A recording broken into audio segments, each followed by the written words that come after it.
Reflexión sobre las lecturas del 17 Domingo Ordinario, ciclo A.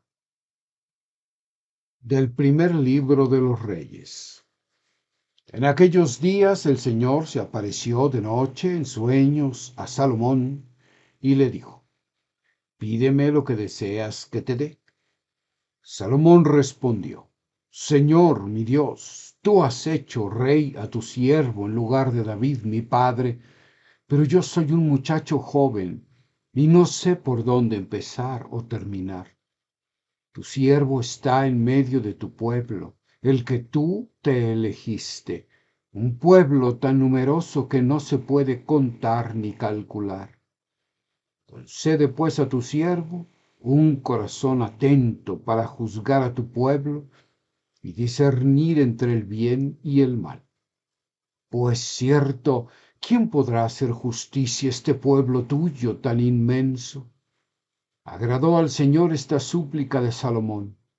Entonces le dijo Dios: por haberme pedido esto y no una vida larga o riquezas para ti, por no haberme pedido la vida de tus enemigos, sino inteligencia para atender a la justicia, yo obraré según tu palabra.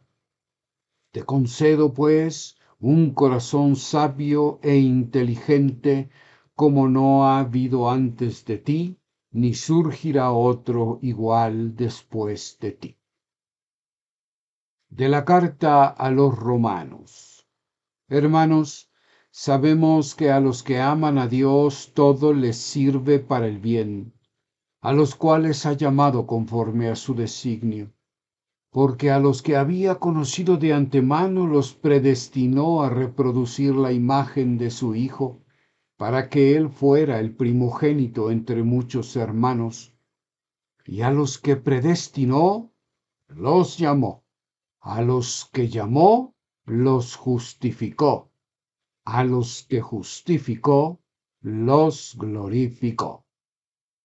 Del Santo Evangelio según San Mateo.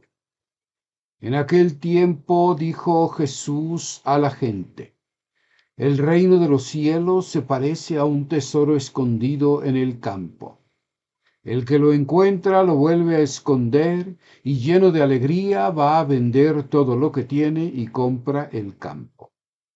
El reino de los cielos se parece también a un comerciante de perlas finas que al encontrar una de gran valor se va a vender todo lo que tiene y la compra.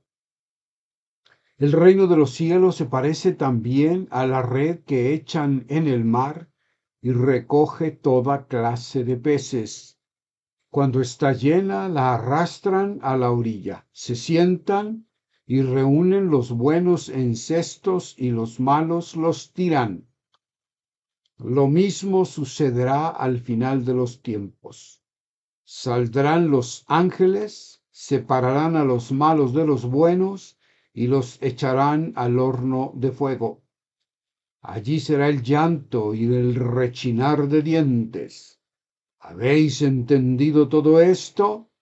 Ellos le responden: sí.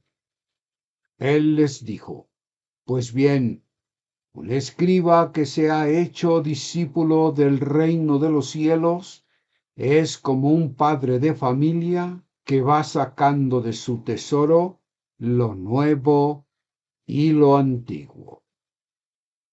Reflexión. Predestinados a la gloria, pero libres para elegir. ¿Dios es todopoderoso? ¿Qué respondería usted a esta pregunta, amable escucha? La mayor parte de las personas creyentes en un ser superior contestarían afirmativamente y sin dudarlo: desde luego, de otro modo no sería Dios. Y esto significa que Dios puede hacer absolutamente todo lo que quiera. En Dios se cumple a la perfección y plenitud aquella máxima popular de querer es poder. Sin embargo, hay un problema teológico con esta respuesta. Si Dios puede hacer todo lo que quiere, entonces debemos concluir que no quiere acabar con el sufrimiento del inocente, con el hambre, con la guerra y la violencia, por mencionar solamente algunas de las atrocidades que viven millones de seres humanos cada día. Claro, alguien podría decir, eso le corresponde al hombre resolverlo, porque Dios respeta su libertad. Pero debemos preguntarnos si por respetar la libertad de unos se vale permitir que los más débiles sean destruidos, abusados y violentados. Esta reflexión viene a colación porque hoy la lectura de la carta a los romanos parece afirmar que Dios predestinó, eligió de antemano a algunos hombres para ser salvados y glorificados. Entonces la omnipotencia de Dios resulta ser el presupuesto que legitima su autoridad para disponer de la suerte de los hombres, no solamente de su componente histórico, sino también del eterno. Es decir, porque Dios todo lo puede, entonces tiene derecho a disponer a su arbitrio de la salvación o perdición de los seres humanos. Así algunos habrían sido elegidos desde siempre para ser salvos y otros para perderse.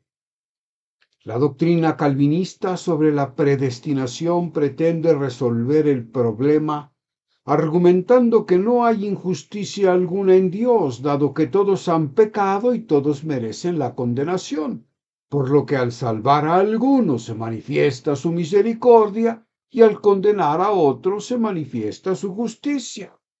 Curiosa argumentación teológica del gran Calvino, ¿no les parece? Sobre todo porque, pretendiendo salvaguardar la justicia de Dios, acaba pervirtiendo por completo el orden de la gracia y la libertad humana. La primera lectura del libro primero de los Reyes nos pone en el camino de una recta interpretación de este controversial texto de Pablo. Aquí Dios no impone nada al futuro rey de Israel, simplemente le pone delante el ejercicio de su libertad. Pídeme lo que quieras que te dé. La pelota está en juego del lado de la cancha de Salomón. Dios se ha echado la soga al cuello, porque él no sabe lo que pedirá el rey en ciernes. Ya nos parece escuchar las protestas de más de algún amable escucha. Pero claro que lo sabía, si él conoce el futuro. Otro craso error ocasionado por una falsa imagen de Dios que proviene de una mala evangelización. Es verdad que Dios conoce todo lo que existe, pero no puede conocer lo que no existe. Y el futuro es solo una posibilidad y no una realidad. Pretender que se pueda conocer el futuro es afirmar que la libertad humana no existe en realidad. Y eso es ir en contra directamente de la revelación. Dios se ve sorprendido por la petición de Salomón. En primer lugar, el hijo de David reconoce su pequeñez ante la magnificencia de la misión. En segundo lugar, acepta que solamente Dios puede conceder los dones necesarios para tan grande empresa, juzgar a su pueblo, es decir, conducirlo hacia una vivencia en fidelidad a la alianza. Y finalmente pide a Dios un corazón que escuche para discernir y juzgar adecuadamente. Aquí es necesario detenernos para reflexionar más detenidamente sobre una realidad central y estructurante de la vida cristiana y que desafortunadamente es muy poco asumida y considerada. Me refiero al discernimiento cristiano. Partamos del significado del símbolo corazón. En la Biblia, los órganos corporales representan dimensiones espirituales de la persona.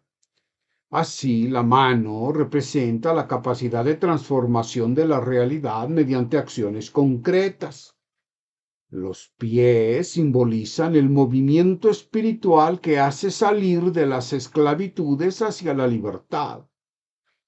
El ojo simboliza la inteligencia para descubrir el sentido profundo de la realidad, etc. En el caso del corazón, este representa la sede de la sabiduría, capacidad de discernir el bien del mal, es decir, aquello que realiza al hombre en su dignidad de imagen de Dios, de aquello que se opone a su plena realización. En la vida cristiana, entendida como seguimiento existencial en pos de Cristo, el discernimiento es absolutamente indispensable. En las primeras etapas de la espiritualidad no es difícil distinguir entre lo bueno y lo malo. Por ejemplo, no se necesita más allá de un conocimiento básico del Evangelio para saber que no compartir los bienes es una actitud claramente contraria a la enseñanza de Jesús y que compartirlos es una actitud congruente con la fe. Pero a medida que se va profundizando en la espiritualidad, que no es otra cosa que la relación de amor con Jesús, aquello que llamaba San Ignacio de Loyola el espíritu malo se va mostrando mucho más sutil y resulta más difícil discernir entre aquello que nos intima mayormente con Dios de aquello que nos aleja de Él. ¿Y qué es aquello que nos intima más con Dios? Es ahora Pablo quien viene en nuestra ayuda. El objetivo final de la elección y predestinación con que Dios agracia a sus elegidos es la glorificación. Pero, ¿en qué consiste esta glorificación? En la teología neotestamentaria y específicamente en la tradición teológica de Juan, la glorificación de Jesús, hacia la cual atraerá a todos los hombres, es la cruz. De tal modo que la glorificación no es una especie de reconocimiento vanaglorioso y excluyente, sino una misión que consiste en atraer a todos hacia Dios mediante una vida que se entrega en servicio por los hombres. La cruz es la sabiduría de Dios, aunque resulte locura para el hombre, y por lo tanto en ella reside finalmente el criterio decisivo para discernir lo bueno de lo malo. Sin embargo, la cruz, vista exclusivamente en su portada aterradora de sufrimiento y de renuncia, no resulta de ningún modo apetecible y, digámoslo francamente, resulta imposible de vivir. Mateo vuelve a mostrarnos el camino, el secreto que permite abrazar la cruz como forma de vida. En efecto, el evangelista compara el reino con un tesoro y con una perla de gran valía. En ambos casos predomina, tanto en el que encuentra el tesoro como en el comerciante de perlas valiosas, la actitud de la alegría que mueve al hombre para vender todo y adquirir el terreno donde está el tesoro o la perla. Si la Iglesia quiere realmente adquirir peso específico en medio de la sociedad contemporánea, deberá dejar de lado una predicación y enseñanza del Evangelio que consiste en amenazar o llenar de miedo para obligar a aceptar unas ciertas verdades doctrinales y empezar a testimoniar la alegría de haber encontrado un tesoro por el cual vale la pena desprenderse de todo y ser así vehículo eficaz que ponga en contacto a los hombres con la fuente de la vida que es Dios mismo. De este modo, los hombres podrán levantar la mirada más allá del miedo para tomar con total seriedad la radicalidad que el mismo Evangelio exige y abrirse gozosamente a la inefable experiencia de sintetizar su absoluta novedad y el pasado desde el cual Dios ha venido actuando para salvar.